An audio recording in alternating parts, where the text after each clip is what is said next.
Troisième chose à éviter, célibataire. Évitez celui qui vous donne l'impression que vous êtes placé au sommet de la chaîne de respect. Vous êtes placé au sommet de la chaîne du respect. Évitez. Généralement, ce sont les hommes qui tombent dans ce piège. Les hommes célibataires, quand ils veulent se marier, ils tombent dans ce piège.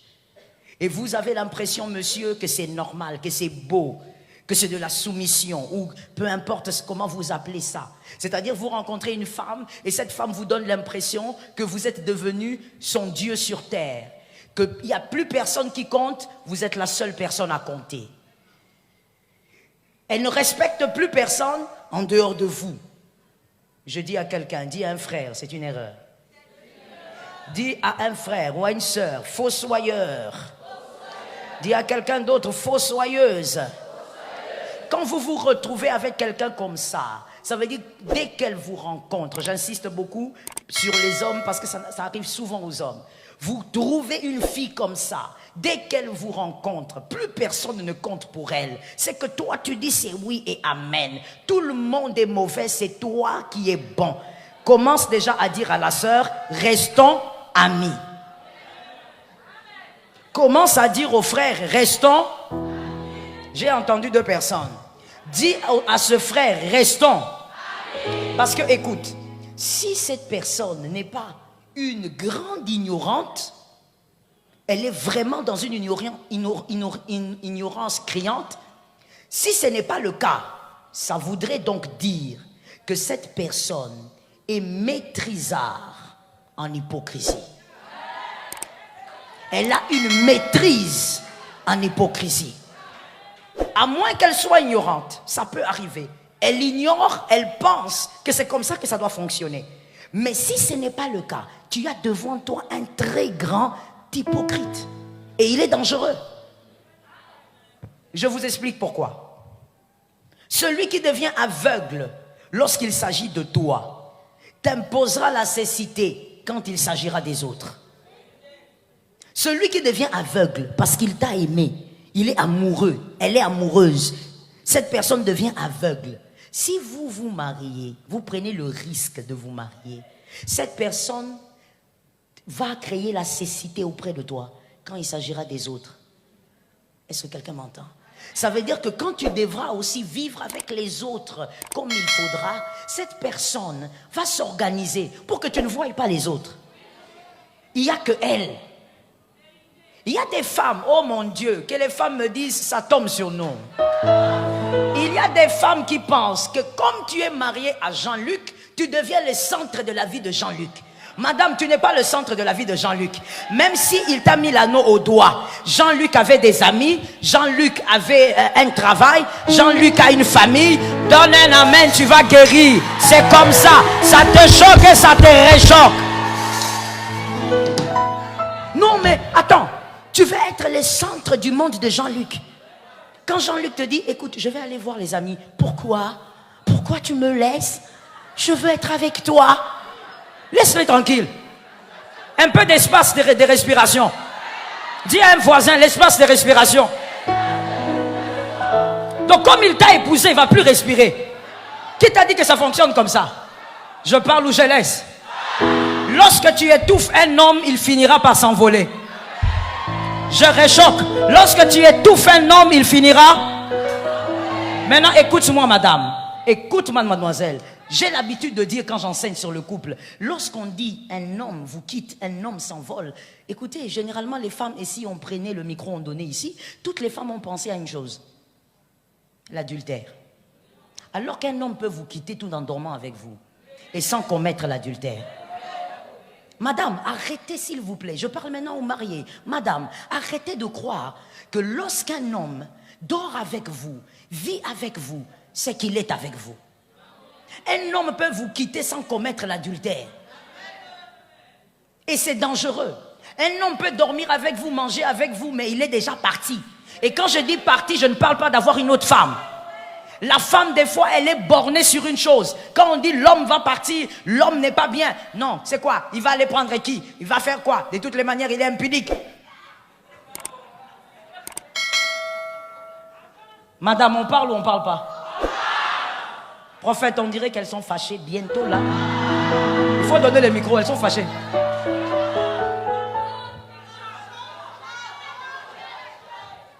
Mon frère, ma soeur, ce n'est pas parce que tu as épousé cet homme que tu deviens le centre de sa vie. C'est un manque de maturité. Tu dois laisser à cet homme de l'espace. Parce qu'il doit continuer à s'épanouir. Monsieur, vous aussi, en ayant épousé cette femme, vous n'êtes pas le centre de sa vie. Elle doit continuer à s'épanouir. Vous savez, un arbre, pour mieux pousser, l'arbre a besoin d'un peu d'eau, mais aussi du soleil. Du soleil. Tu ne peux pas être la femme de quelqu'un quand il va aux toilettes. Quand il veut aller appeler un ami, pourquoi tu te caches pour appeler? Pourquoi tu te caches? Pourquoi tu te caches? J'ai l'habitude de dire aux femmes, si un homme veut faire du mal, il le fera. Ce n'est pas parce que tu le surveilles qu'il ne fera pas. Quand un homme veut te faire du mal, il le fera. Surveille le téléphone comme tu veux, mais ça ne changera rien. S'il veut te faire du mal, oh, il va le faire. Est-ce que quelqu'un m'entend bien? Voilà pourquoi je veux dire à une femme, libérons-nous de l'AVC. Je n'entends pas ces femmes. Soyons loin de l'AVC. Nous devons vieillir. Nous devons avoir les cheveux blancs. Nous ne toucherons pas le téléphone là, loin de l'AVC. Je n'ai pas vu les femmes qui sont connectées à ce que j'ai dit. Pourquoi tu veux que je souffre comme ça? Madame, tel que moi je suis là, avec le boulot que j'ai, qui est prenant, sans compter la famille, tu veux que moi je commence à prendre les téléphones. A, B. Mes enfants, je dois amener un à un dans son mariage. Est-ce que quelqu'un m'entend? Où est la personne qui se connecte à ce que je suis en train de dire? Ma soeur, il faut être loin des maladies cardiovasculaires. Vous savez, mon mari, quand il me donne le téléphone, il me dit, appelle tel. Généralement, il fallait qu'il y ait un micro pour mon mari quand même. Comme ça, quand je pose la question, il répond lui-même. Quand il me donne le téléphone pour que j'appelle quelqu'un, peut-être qu'il est au volant, je lui dis toujours, et il le sait, ça me fatigue. Parce que je lui dis, moi, je ne sais pas manipuler ton téléphone. Ça me complique. Pourquoi? Laisse la personne t'aimer avec Jésus. Et sois loin de toute forme de maladie. Je veux même te réchoquer. Tu es au volant, ou ton mari est au volant, et vous êtes juste à côté, madame. Vous êtes en train d'aller quelque part. Tu le vois jeter un petit coup d'œil. Il y a une fille qui est passée. Maman, fais comme si tu n'as rien vu. Partons là où nous allons. De toutes les manières, c'est avec moi que tu iras là où on va. Tu ne descendras pas de la voiture pour aller avec cette fille-là. C'est avec moi que tu vieilliras. C'est avec moi que tu feras des prouesses. Ah, on ne travaille pas pour laisser quelqu'un d'autre manger.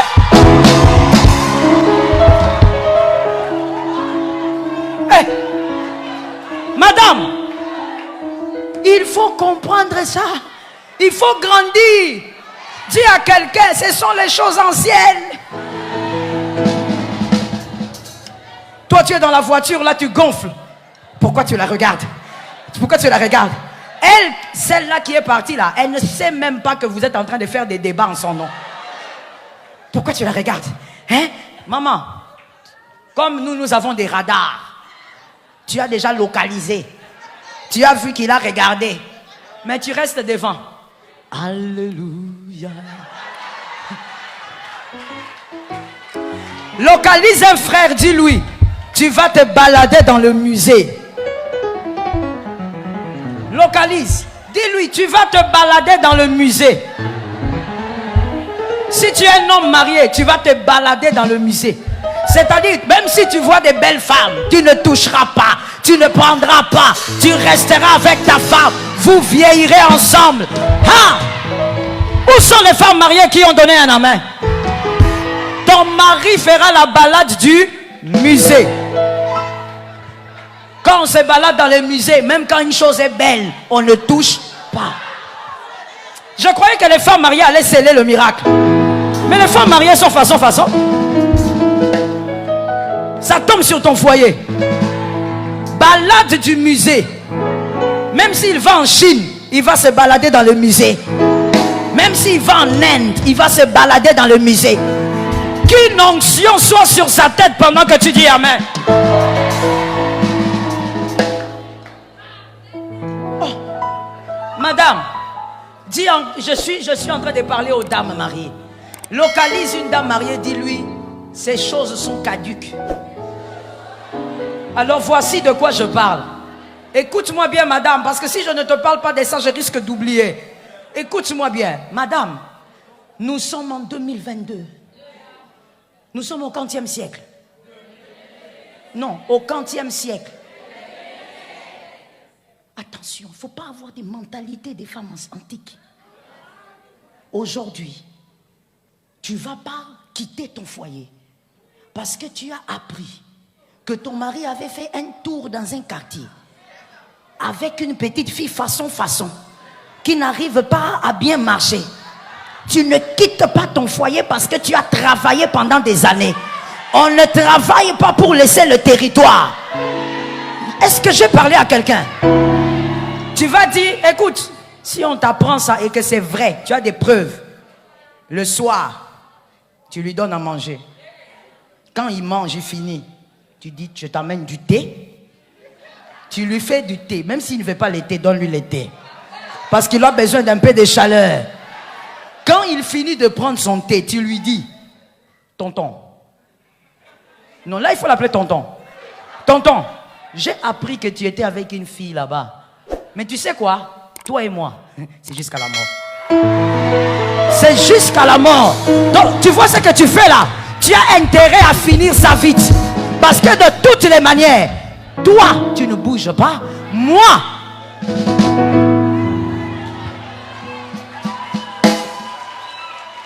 écoute, madame, nous avons un autre défi en ce temps de la fin.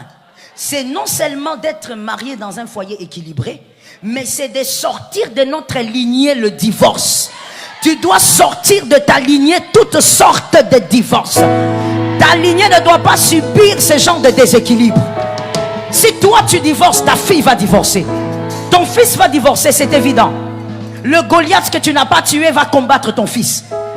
Tu dois vaincre ça. Voilà pourquoi j'ai l'habitude de dire, lorsqu'on se marie, on dépasse déjà 5 ans de mariage. À partir de 6 au-delà, on n'est plus dans le foyer que par amour. On est dans le foyer aussi par raison. Ce n'est plus le cœur qui reste dans le foyer seulement, mais c'est aussi la tête qui reste dans le foyer. Il y a des choses, si tu présentes le cœur, les pieds vont partir. Mais quand tu regardes, tu prends la tête, tu mets là, les pieds vont rester. Est-ce que quelqu'un m'entend? Si tu veux te marier, tu dois vivre dans la maturité. J'étais en train de dire à un célibataire, attention avec ce genre de personne. Cette personne qui se dit, voilà, c'est toi qui es le sommet. Le respect, elle ne donne qu'à toi, que ce soit un homme ou une femme. Je sais que l'échelle de valeur dépend des éducations, dépend aussi même de la société. Mais nous allons placer quand même un équilibre selon la parole de Dieu. Ça va tous nous mettre d'accord. Genèse 39:9 dit que Joseph a dit, je ne peux pas faire un si grand mal à mon Dieu. C'est-à-dire, Joseph n'a pas eu peur de son père, il n'a pas eu peur de Potiphar, il a eu peur de Dieu. Celui qui veut t'épouser doit craindre Dieu plus que toi. S'il ne doit pas te toucher pendant les fiançailles, ça doit être à cause de Dieu. Pas à cause de toi. Ainsi, quand vous vous marierez, ta femme sera fidèle à toi à cause de Jésus. Pas parce que tu es le plus bel homme, parce que tu n'es même pas le plus bel homme. Est-ce que quelqu'un m'entend? Ton mari doit être fidèle à toi parce qu'il craint Dieu, pas parce que tu es la plus belle femme. La beauté est vaine, la beauté fane, mais celui qui craint Jésus restera fidèle. Ça tombe sur toi. Donc, choisis quelqu'un qui craint d'abord Dieu. Mademoiselle, toi tu choisis un gars qui te fait fuir l'église. Les jours du culte, vous allez à la plage. C'est quoi cette affaire? D'abord, quelle plage vous allez? Regardez d'abord comment vous êtes. Quelle plage vous allez? Une plage là où quand vous devez maintenant grignoter quelque chose, vous étalez un vêtement là, vous prenez du coca et des biscuits. C'est ça votre plage.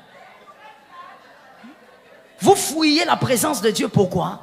Parce que le gars là t'aime, cette fille t'aime, elle te dit, écoute, de toutes les manières, on était à Ephrata pendant toute une semaine. On peut aussi le dimanche aussi, on va aller se balader. Comme tu as dit. D'abord Dieu. On respecte d'abord Dieu. Choisis quelqu'un qui voit Dieu avant de te voir.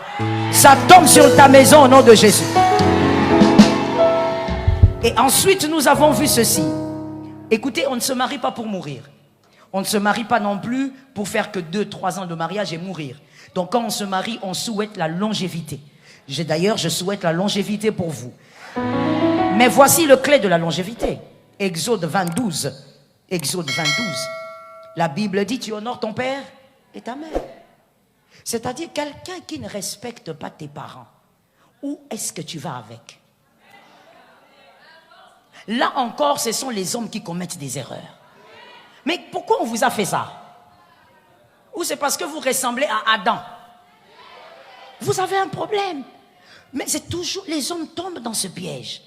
Tu es avec une fille qui te dit, écoute, ton père exagère. Et toi, tu banalises. Non, ta mère exagère. Et toi, tu banalises. Quand tu lui dis, mais pourquoi tu dis ça? Non, non, mais je dois donner aussi mon avis. Écoute, monsieur, l'émancipation de la femme, pas face au respect qu'on doit à tes parents. Mademoiselle, l'émancipation de la femme, pas face aux parents d'autrui. Tu ne peux pas épouser quelqu'un qui n'a pas de respect pour tes parents. Où vas-tu avec? Et quand je parle parents, que ce soit biologique, que ce soit spirituel. D'ailleurs, je dis une chose. Une personne qui n'a pas du respect pour ses parents ne va pas venir respecter le pasteur à l'église. Non. Je vous explique. Celui qui n'a pas été capable d'honorer sa mère ne peut pas honorer le pasteur à l'église. Celui-là, il risque d'être deux choses. La première, c'est un Judas. Il vous trahira.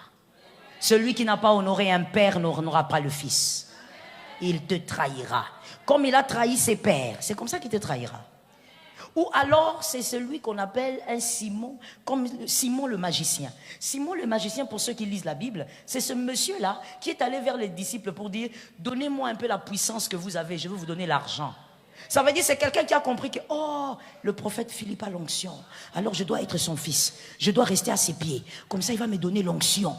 C'est pas quelqu'un qui vous aime. C'est quelqu'un qui est venu chercher quelque chose. Celui qui n'a pas honoré son père ne peut pas vous honorer à l'église. Toi, tu veux épouser une fille, tu l'amènes chez tes parents, ta mère qui dit, bon, écoutez, c'est bien, mais il faut prier parce que le mariage, ça dépend de Dieu. Elle est là.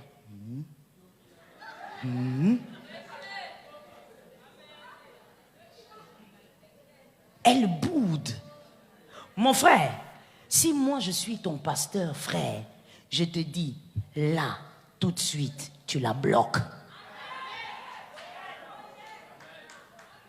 Il y a quelqu'un qui me dira, mais écoutez, pasteur, peut-être qu'elle a un problème d'éducation. Je vais te dire une chose. Je veux peut-être même te choquer. Ta femme, c'est pas ta fille. C'est pas toi d'éduquer ta femme. Ta femme, c'est pas ta fille. C'est comme ça que beaucoup d'hommes ont cru épouser des femmes en disant, en écoutant des jargons populaires, que bon, tu vas éduquer ta femme. Et arriver dans le foyer, c'est elle qui t'éduque. C'est elle qui te dit aujourd'hui tu dors pas sur le lit. Et le grand monsieur que nous voyons ici, toutes les nuits, il dort au salon. Ta femme, ce n'est pas ta fille. Ton mari, ce n'est pas ton fils. Tu ne peux pas miser sur l'éducation et dire que je veux la redresser. Parce que c'est quoi? Un chat? C'est un être humain que toi tu ne pourras pas dresser. Est-ce que quelqu'un m'entend bien? J'ai dit ça ici tout à l'heure. Lorsqu'une personne entre dans la maison, vous êtes mariés sous l'alliance du mariage et qu'il y a la nudité qui est dedans, la tête là, ça change, ça bouge. c'est que tu n'as pas su maîtriser avant le mariage. Tu ne vas pas le maîtriser dans le mariage. Ça va s'amplifier négativement. Est-ce que quelqu'un m'entend bien? Tu appelles, tu dis à ta fiancée, à ton fiancé, écoute, appelle maman, maman a été choquée, appelle pour demander pardon. Ou pourquoi? Fais-le toi-même. Et toi, monsieur, tu es là. Pardon. Jacqueline, je vais mourir. Tu vas mourir pourquoi? Tout ça parce que tu es en train de suivre quoi? Les mollets. Tu suis quoi? La poitrine. Que Jésus te délivre du mal. Ne tombe pas dans ce piège au nom de Jésus. Ah, God. Ne va pas épouser quelqu'un qui n'a pas de respect pour ce que tu respectes.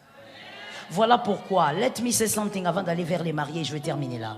Je dis, lorsque tu veux choisir ton conjoint, ta conjointe, comme on l'a dit au début, vas-y choisir là où on peut trouver à peu près les mêmes valeurs que toi.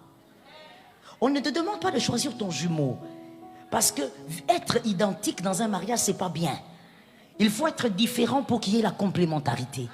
Mais seulement, va quand même trouver là où il y a à peu près tes valeurs. C'est comme ça que Rebecca avait dit à son fils, rentre chez mon frère, va rester là-bas. Et c'est là qu'il a aussi choisi des femmes. Parce que les valeurs sont à peu près pareilles. Que Jésus délivre les maris, les célibataires.